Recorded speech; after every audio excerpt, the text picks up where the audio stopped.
On this day, 1987, Joel Schumacher's fantastic vampire classic, The Lost Boys, opens in theaters. Now you know what we are. Now you know what you are. Help me! Stay back! Stay back! Help me! My own brother, a vampire. You wait till Mom finds out, buddy.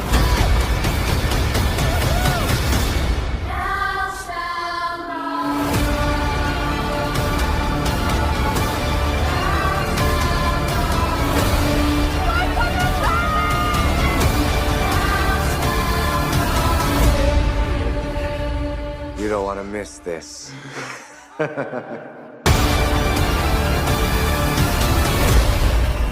you smell like garlic. And we're back, like we never left. Welcome to episode number 260 of the Confessions of a Not So Dangerous Mind podcast. I'd like to thank you all for spending some of your happy hump day with me here in New York. Once again, we're going to skip past all that promotional jazz and get right to the guts of the episode. Today is the 37th anniversary of two of my favorite films. But in this episode, we're going to only discuss one of them. Now, as a child, I was interested in horror movies. I would say it was the first genre that I showed an aptitude for, a liking of. In part, it's because when our parents, doesn't have to be parents, could be friends, could be an older sibling, older relative, anyone. If they tell us, you can't do this, you shouldn't see this, you can't watch this, you're not allowed, I feel like it makes us more likely to be interested than if they had just said nothing. Well, my perception as a small boy was that horror movies were for older people, and little pipsqueaks, well, it's too scary for them. No, it's not. What do you mean? Me, in a nutshell. But I read a lot about horror movies and the genre, even if I didn't know the word genre when I was, let's say, 6. Massapequa public schools, they had a lot of good libraries, but Fairfield Elementary in particular had a fantastic library, and they had a significant number of books that dealt with horror films. And as a kid who was known as a big reader, even as far back as first grade, I used to check out books on horror films, books on Frankenstein's monster and the Wolfman. And I could still see a picture in one of these books of a British actor named Henry Hull, he took part in the first real transformation of a movie, which was The Werewolf of London. Kind of a great title, Werewolf of London, American Werewolf in London, John Landis, 1981, David Naughton, Griffin Dunn, Jenny Agutter, amazing cast. Warren Zevon's song, Werewolves of London. But I was reading, and as a kid, the pictures almost came to life. And I read about Bela Lugosi and his interpretation of Count Dracula. And Boris Karloff as Frankenstein's monster, as the mummy. All of these great names, Maria Ouspenskaya. I was interested. Now, the irony is, those old Universal horror films, Todd Browning's 1931 Dracula, starring Bela, they're not scary. Frankenstein, directed by James Whale, the incredible James Whale, you can argue it's scarier than Dracula. But if you watch the 1931 Dracula, the first 15 or 20 minutes, it's creepy, the mood and all that. There's a lot of real cool matte paintings and glass shots and stuff. And after the opening sequence, it's really not that good. It's just not. Bela's great. Lugosi is fucking incredible. The movie is not really that scary. It's not tight.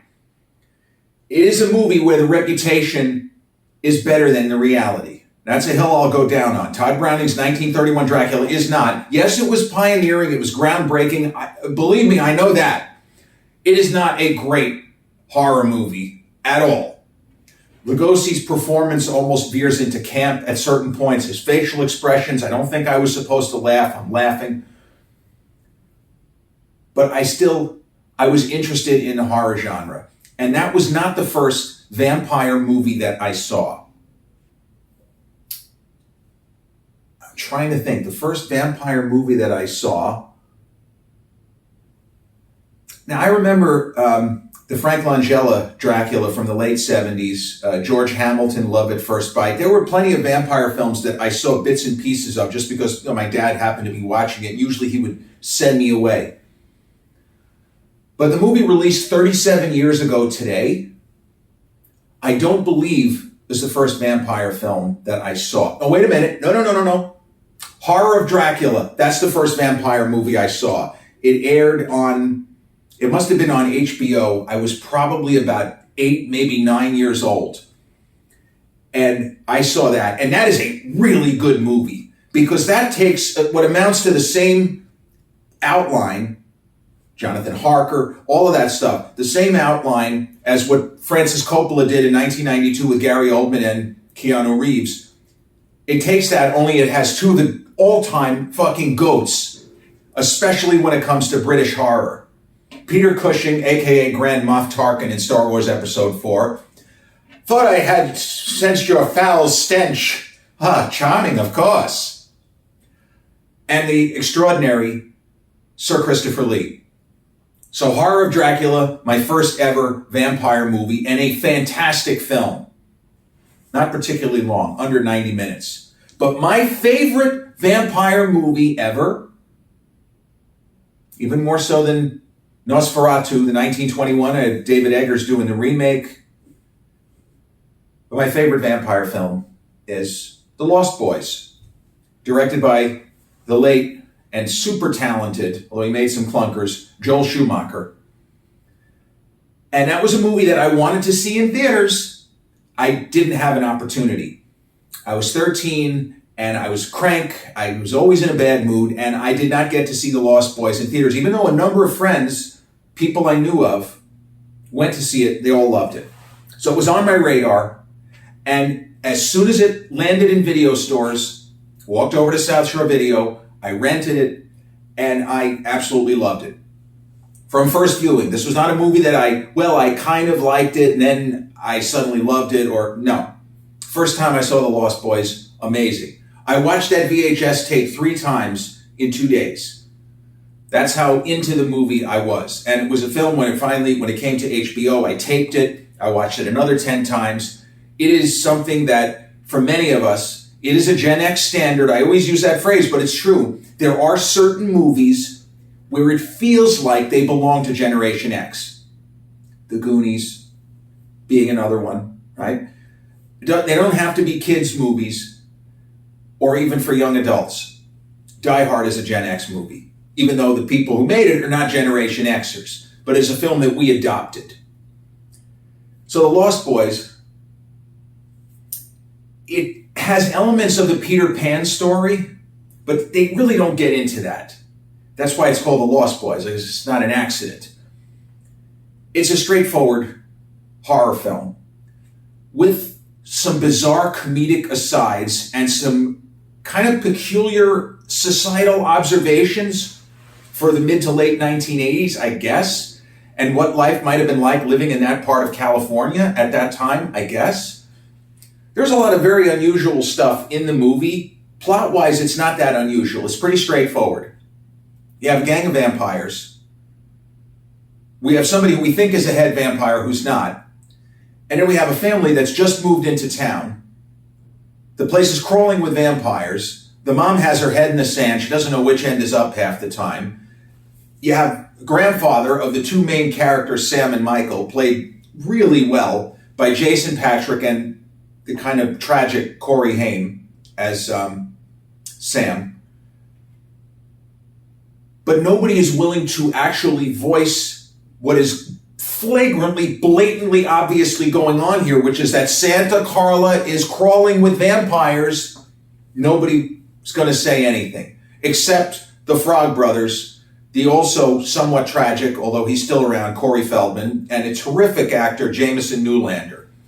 They're the only ones that are actually verbalizing. They're the only ones that know what's happening here. Because the reality is, if you just move to a town, you meet some people, they're a little quirky, this looks like a deadhead, this guy might be the real Jerry Garcia. You're not saying, well, there's a high murder rate, that's because there's vampires. No. If somebody says, I'm moving into an area with a high murder rate, I'm not going to move there. But I'm not going to say, well, it's fucking vampires, obviously. Why would you default to that, right? And even if I know it's a high murder rate and I'm a kid and I don't have a choice, I'm living here because my mother is moving us here to live with our grandpa, who's a bit of a weirdo himself, I'm not going to believe somebody if they say, well, if you want to know why the murder rate is so high, Jared, it's because the place has got a lot of fucking vampires. Yeah, okay. No, thank you. I think I'm all set here. I don't want to talk to you anymore. Fucking vampires. Vampires everywhere. But we as the audience, because of what we bring into the film and because we've seen a preview when we want to see this movie, we know it's a vampire movie. So the audience is ahead of some of the characters for huge chunks of the film. In the case of Diane Wiest as the mom, we're ahead of her from first frame until about 98% of the way through the movie. She doesn't catch up to everyone else until it's too late. Oops, spoiler alert. Maybe it's not too late. But The Lost Boys does something which, and I mentioned him earlier, John Landis, 6 years earlier in American Werewolf in London. What John Landis did in that movie, which really hadn't been done before, was have an almost perfect balance of truly terrifying horror and great creature and makeup effects. The amazing Rick Baker won the first Oscar for Best Makeup. The special effects, the transformation scenes in that film, stupendous. But at certain points in American Werewolf in London, it plays like a straightforward horror film. The scene of the guy getting attacked in the London Underground, that is a top 10 most well-orchestrated horror movie sequences. It could even be top 5. Stretches of American Werewolf in London play like just a horror film. And then there are chunks of it where if you just are dropped in, you're going to say, oh, it's a comedy. It's a very difficult balance to achieve. Scream, in 1996, 10 years or 9 years after The Lost Boys, Scream achieves that. It's a totally different kind of film. There's no supernatural elements in Scream, as there are supernatural elements in American Werewolf in London and The Lost Boys. But The Lost Boys has a sense of humor, and even with all of the horrifying, dastardly things that are going on, the film doesn't go that long in between laughs. And that's not something that landed for me the way that it would now.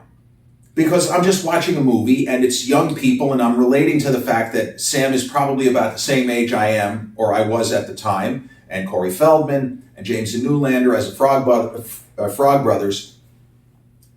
But Joel Schumacher is very canny with how he frames the action, and his pacing is fantastic because the movie it's not a long movie.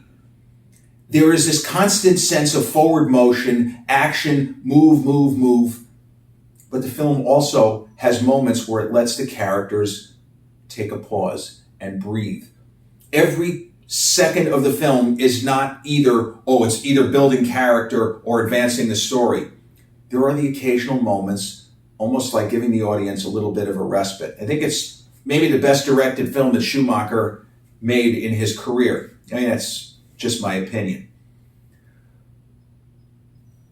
The other thing the film does that took me by surprise, and this is a bit of a spoiler, it kind of has a red herring. A major part of the narrative is what amounts to a red herring. Now, a red herring can be defined in different ways, but the way I look at it, a red herring is what you think the story is actually about, but it's not about that.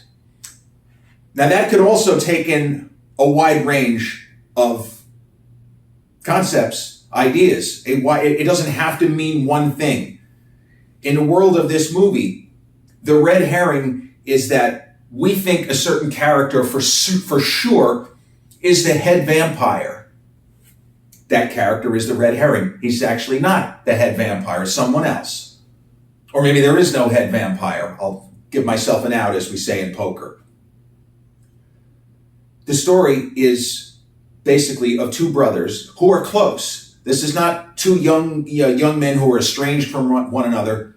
The characters played by Jason Patric as Michael and Corey Haim as Sam are close.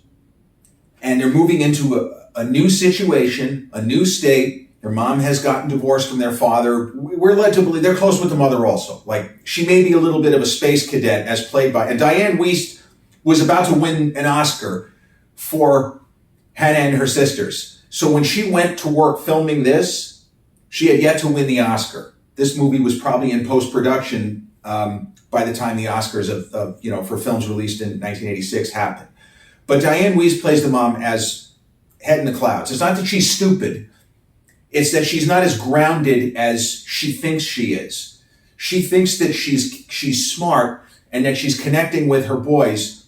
But there's stuff that the two of them are going through that she thinks, well, they're, a vivid imagination and that kind of shit.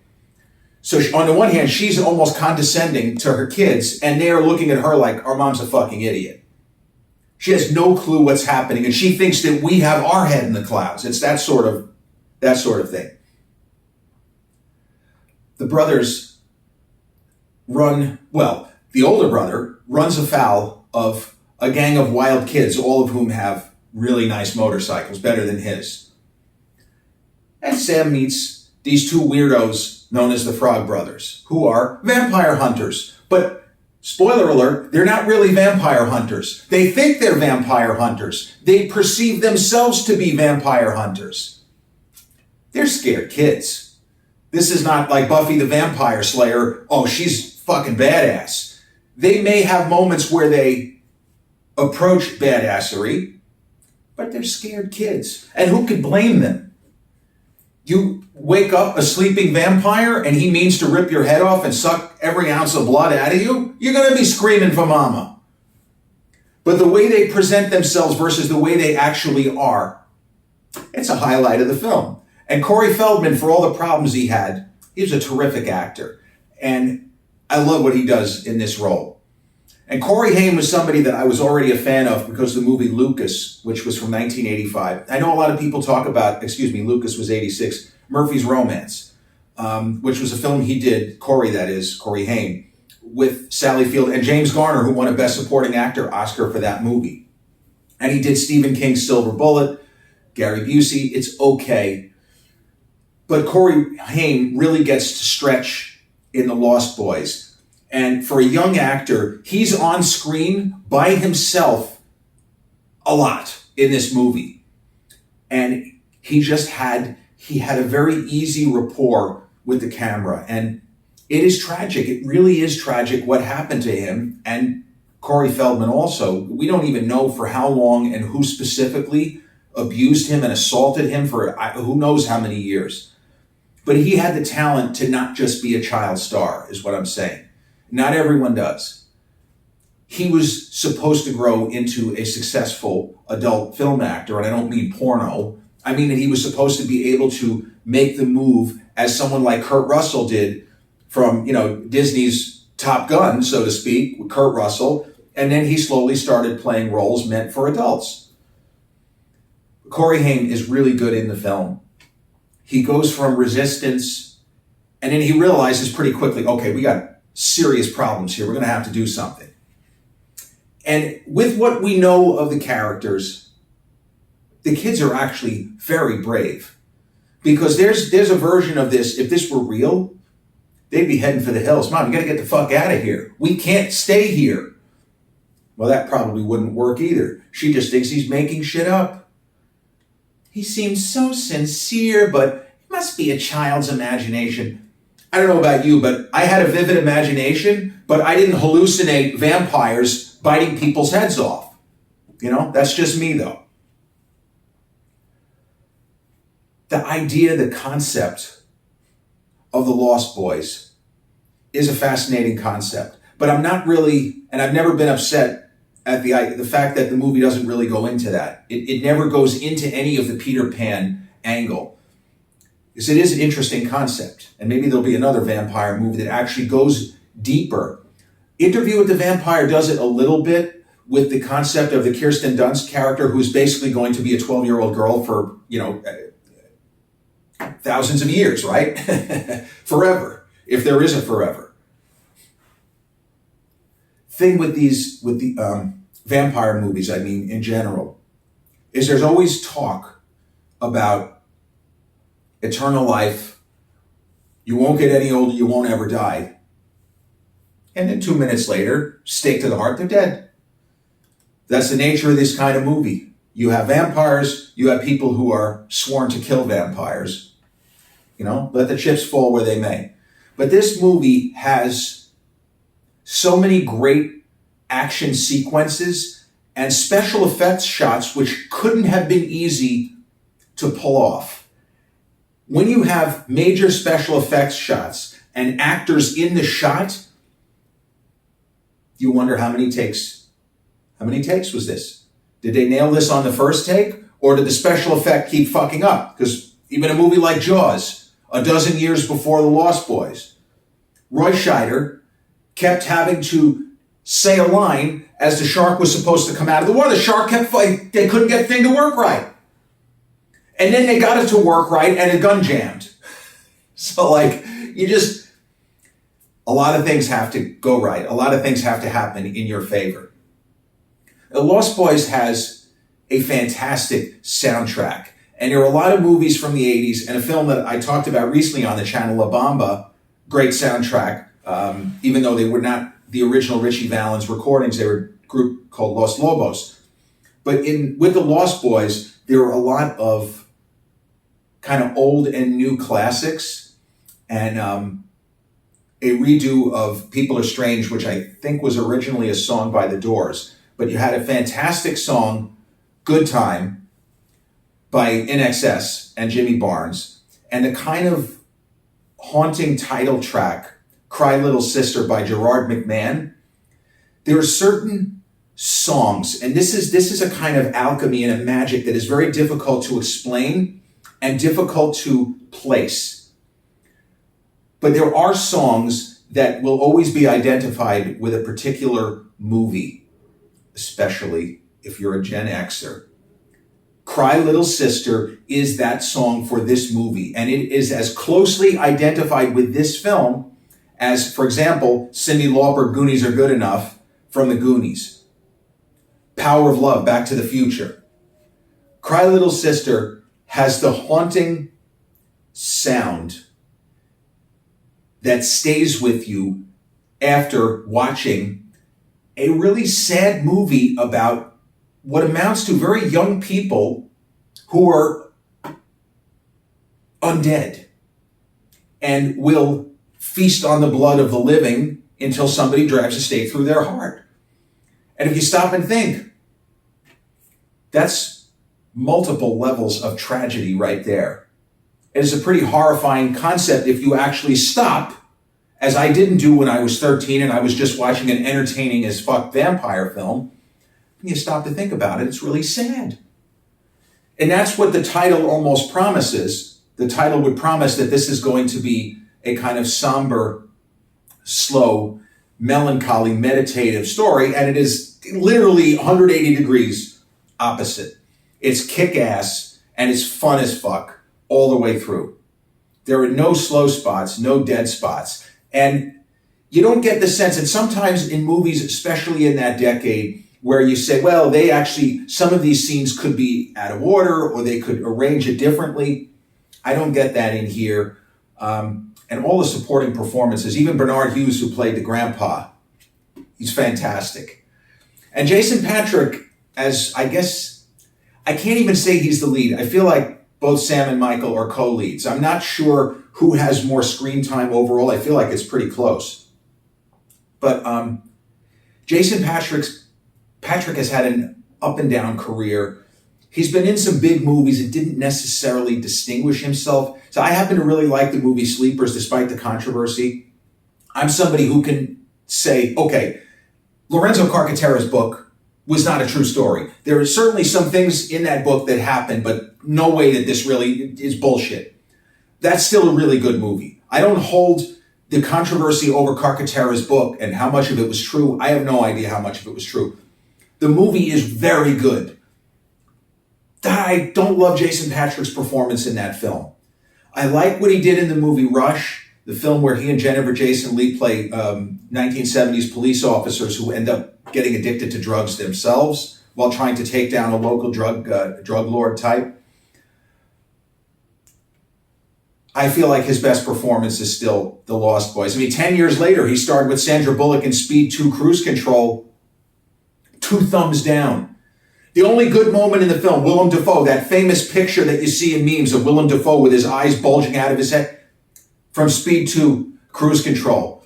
He's delivering a line to Sandra Bullock. How do you like the vacation so far? Gold. He's the only reason to watch that movie. Willem Dafoe playing exactly the kind of character that we think he's really like this in real life. He's really crazy because I don't even know, does he look crazy to you? Doesn't look crazy to me.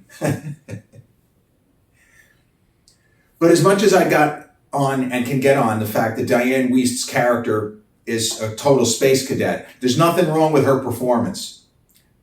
And it's not the same thing. The character is a buffoon. The actress is great. And Edward Herrmann, as owner of a video store on the, I guess it's the Santa Monica Beach Boardwalk in real life, I think, he's very good. And he was in the movie Overboard with, I talked about Kurt Russell before, Kurt Russell and Goldie Hawn, same year, Overboard. Not a good movie. I know they did a remake. It's okay. I like Goldie Hawn and I love Kurt Russell. That movie just never did it for me. It's just okay. The Lost Boys, though, is one of those films. There are certain Gen X standards and movies of that era, like as we were growing up, that don't really play anymore, that were products of their time. The Lost Boys is a movie that could have somehow fallen into that category because the hair, the modes of dress, cars, a lot of things are dated now. But I think the movie works just as well as it ever did. And if you go on YouTube and you check movie reactors who were watching that film for the first time, they all love it. And in many cases, right away, this is the best vampire film I've ever seen. And that's the reaction I had when I first saw it. And as much as I love Horror of Dracula, as I said, I feel like Horror of Dracula would be my second favorite vampire film. That's just straightforward terror. Christopher Lee does not break character, break pose. There's no winking at the audience. There is nothing funny about that iteration of Count Dracula. It is terrifying the whole way through. And Christopher Lee had that kind of bearing, that imperious nature to his line readings, his speech. If you don't know the name, he played Saruman in the Lord of the Rings trilogy, and he was Count Dooku in the Star Wars, the prequel trilogy. So it's the same guy, just 40 years earlier, more than 40 years earlier. The Lost Boys, though, I wish they had made a real sequel.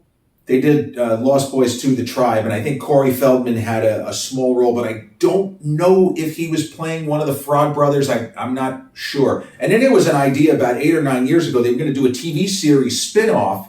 I don't think that ever happened. But it's okay, because this movie, for what it tries to do, is just about perfect.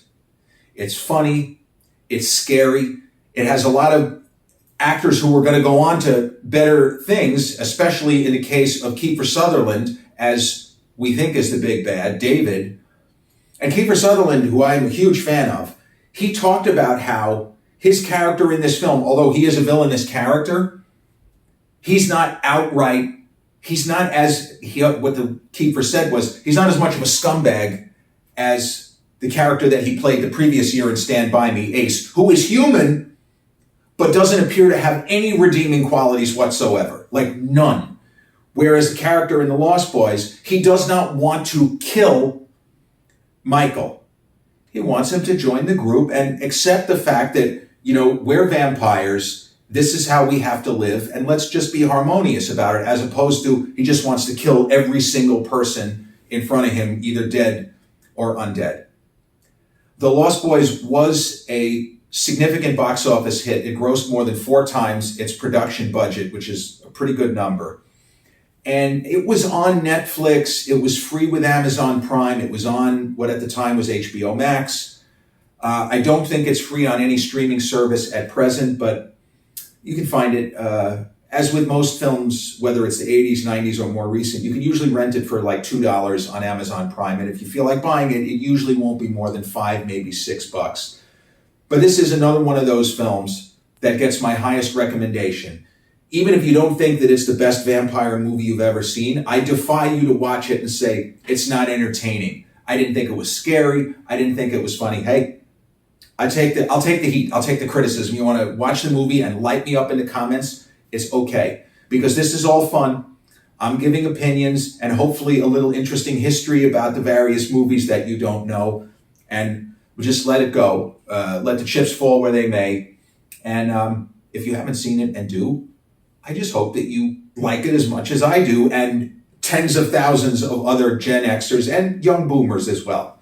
And I'm sure there are some people under 30 out there who just recently seen it and said, yeah, this movie is kick-ass. What a great film. The Lost Boys, released on July 31st, 1987, directed by Joel Schumacher and starring Jason Patric, Corey Haim, Diane Wiest, Edward Herrmann, Bernard Hughes, Kiefer Sutherland, Jamie Gertz, almost forgot about her, and a lot of really good supporting actors and actresses. This has been episode 260 of the Confessions of a Not So Dangerous Mind podcast. I'd like to thank you all for spending some of your early Wednesday afternoon here with me in New York. If you check out this episode on the YouTube channel, haven't done so already, please click like, subscribe, comment, share, turn on those notifications. Or if you catch this episode on the audio platforms such as Podbean, Spotify, iTunes, or any of the other platforms we're located on, same general rule applies. Click like, subscribe, share, and turn on those notifications. I'll be back sooner than you think with a new episode real soon. Till then, peace.